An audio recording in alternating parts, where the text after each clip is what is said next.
Al Houthi ने आगे कहा कि हम आने वाले समय में तेल अवीव पर और भी ज्यादा भीषण हमले करेंगे और तेल अवीव पर पिछला हमला अपने आप में एक महत्वपूर्ण बिंदु था जो इजराइल के घमंड पर एक गहरी चोट था। तेल अवीव पर ड्रोन अटैक ने इजरायलियों को दहशत में डाल दिया है।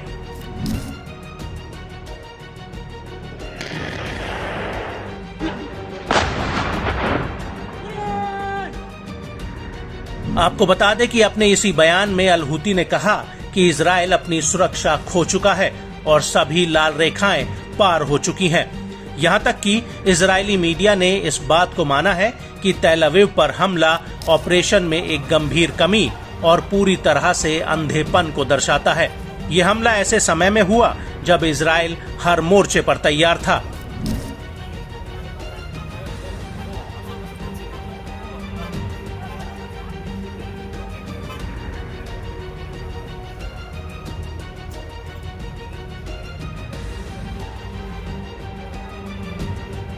अल हूती ने इजरायली मीडिया में तेल अवीव हमले की खबरों को लेकर कहा कि इजरायली एजेंसियां इस हमले से पूरी तरह से सदमे में थीं, लेकिन अभी बड़ा सदमा आना बाकी है।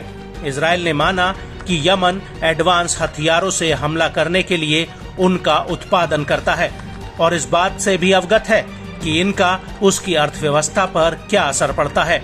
अल हूती ने आगे ये भी कहा कि ये तो अच्छी बात है कि इजराइल ने माना है कि यमन एडवांस हथियारों का उत्पादन कर रहा है और उनके सबसे गंभीर दुश्मन मॉडर्न हथियारों से लैस हैं। आपको बता दें कि हूती के नेता ने तेल अवीव पर हुए जिस हमले का बार बार अपने संबोधन में जिक्र किया, वो हमला 19 जुलाई 2024 को हुआ था।